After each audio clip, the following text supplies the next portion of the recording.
What is going on, people of YouTube? My name has to be Kurtyoy and welcome back to another FPL video. Like I said in my review, been clogging up things in here and it's expressed stuff and basically a load of bollocks up here was going on. Couldn't get thinking straight, blanked on ideas, didn't really want to do YouTube at that point. Now I'm back, and I promised in the last video I wouldn't miss another game week. I'm not going to miss another game week, but we're here for the preview. I'll probably make another video on why I did again have another week, to do nothing in the near future. But today we've got to look at the people who you're going to get into Gameweek 29. As we know, it's only a few days away. It was a lot of I was planning on making a quick review and preview, but even then I forgot it was on Tuesday morning. I found out it was a Tuesday night. I thought, well, it's too late now, even if I wanted to do it. But today we've got 12 players, 3 from position. I hope you remember the way it works out. And basically, I'm going to be telling you what has happened and what is going to happen. Basically, well, not what has happened. But if you missed my review, go check that out. It reviews all the best players from last game week.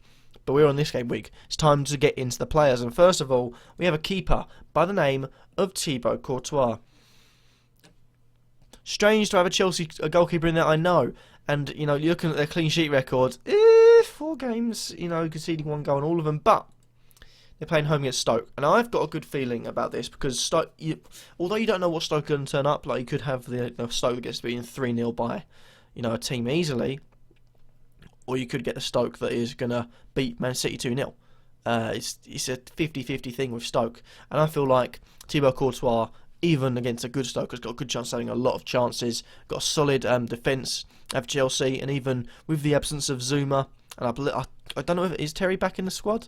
Let's have a look. No, he's not back in the squad. Even with the absence of Zuma and Terry, they still look good at the back. Only conceding 1 goal, it's not bad to be honest. But Kurtyoy's in there because I feel like he could have a good game week against Stoke.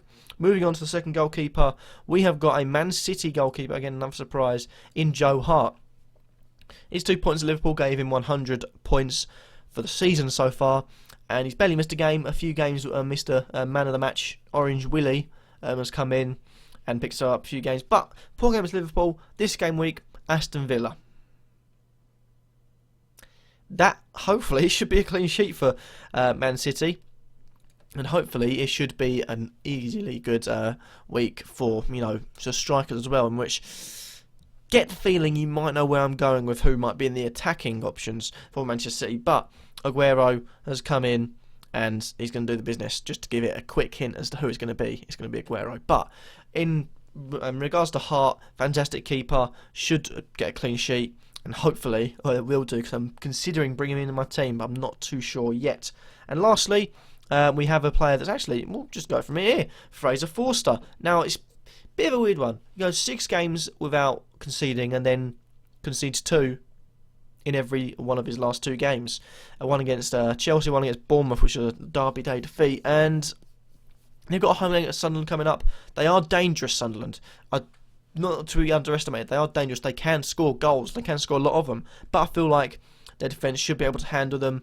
And, the fact that they are a lower team, they are worrying for some at the back as well, should haunt Sunderland, and it should be an easy win for the Saints. Moving on to the defenders, we've got another 3, and I did mention in the preview, if you haven't seen it, go check it out, that Steve Cook is not a player you should be bringing in. There is someone else, and I'm going to show you that someone else. It's Charlie Daniels. In fact, the reason I'm going to say this is look at the defenders, the top scoring defenders of everything. He is second. A Bournemouth defender is second.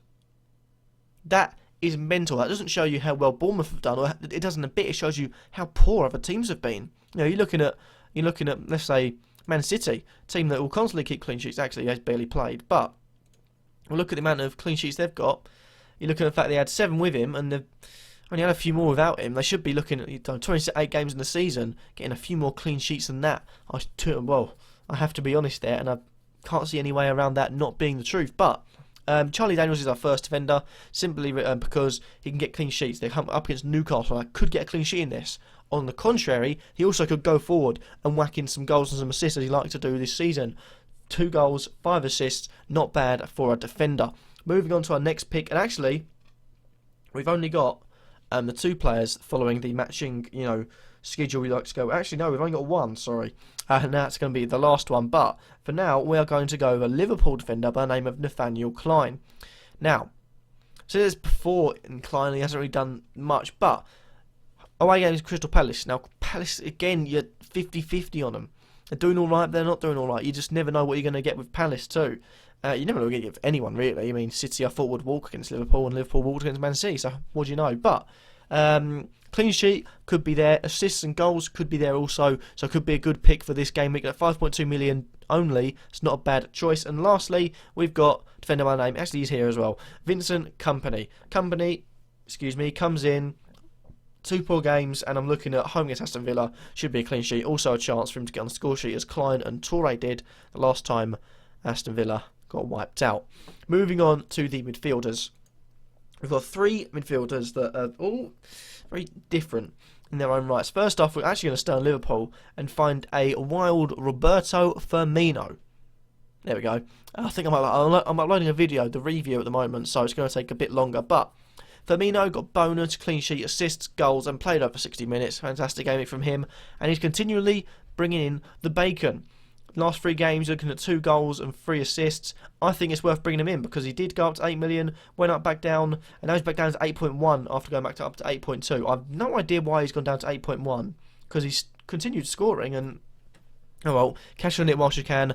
I would, but I can't find anyone to get rid of apart from Mahrez, and I still think that's a risk because it's Mahrez, but definitely worthy bringing in Firmino if you have got the money. Second of all, we've got a midfielder that I would not be surprised if he made a surprise inclusion into the England team. It is West Ham super winger, goal scorer, and also currently a right back, Mr. Mikel Antonio, and he's having a blinding season as he's come in. Many thought, oh, he's coming for a few games, people are injured, and he'd drop out. As soon as he started hitting form, I thought, I know what Antonio can do. He's done it for us at Sheffield Wednesday, League One, Championship level. He's done it for Nottingham Forest, and he'll do it for West Ham. And I had no quarrels in thinking that, and he has shown us again why he is a top draw player. Currently at 5 goals and 5 assists for the season, which isn't bad considering he's played about 13, 14 game weeks. Played half the season and probably done pretty good. Could be on for 10 goals a season. Could be on for 10 assists a season. You never know. He picked up the vital goal again. Another 1-0 win. First of all against Sunderland, then of all against Spurs. Who would have thought that? Spurs losing. And he is definitely worth a punt at 5.3 million. You can't look past him. And lastly, we've got another one. I wouldn't be surprised if we made a surprise inclusion back into the England team. Is Everton's right winger by the name of Aaron Lennon. He's having a fantastic game at the fantastic time. At the moment. 4 goals, 1 assist. His form at the current point is good. Before then, it wasn't too good. But you're looking at the fact he had last, let's say, 6 games. Yeah, 6 games. Last 6 games, 4 goals and 1 assist. That is not bad. And for Lennon to get on the score sheet, he's been more known about the assists. Could be an attribute to his game that could take him to surprise inclusion into the England squad. As Oxlade-Chamberlain, it doesn't look good because he's injured and also out of form.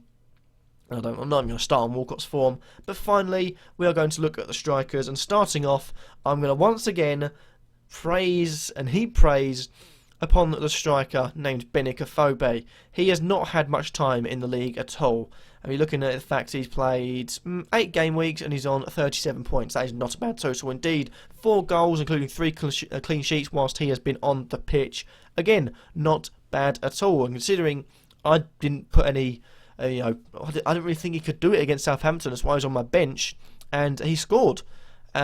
Fortunately, Dele Alli was on the bench. I thought, excellent, if Dele Alli can get not go on, Spurs can walk it, maybe they'll bring on a few young players, a few defenders, boom. But they're losing and they brought on Dele Alli to try and change it and didn't get any points for Afobe. But fantastic striker, once again proving that I think he'll get 10 goals this season. I would put a bet on it, but don't know where it has it. But Benik Afobe, definitely bring him in, 6.1 million, worth the money. Moving on, now these, I'm going to do the last one. The bottom right one. This one's going to be Sergio Aguero. If you look, considering the money to bring him in, now is definitely the time. He is 13.4 million. He's dropped down from 13.6 to 13.4. He has no game weeks being missed at this current point in time. He also has a double game week to come. So if there's any time to get Sergio Aguero, and from between now and the rest of the season, it is absolutely 100% now at this point. Otherwise, it's a missed opportunity.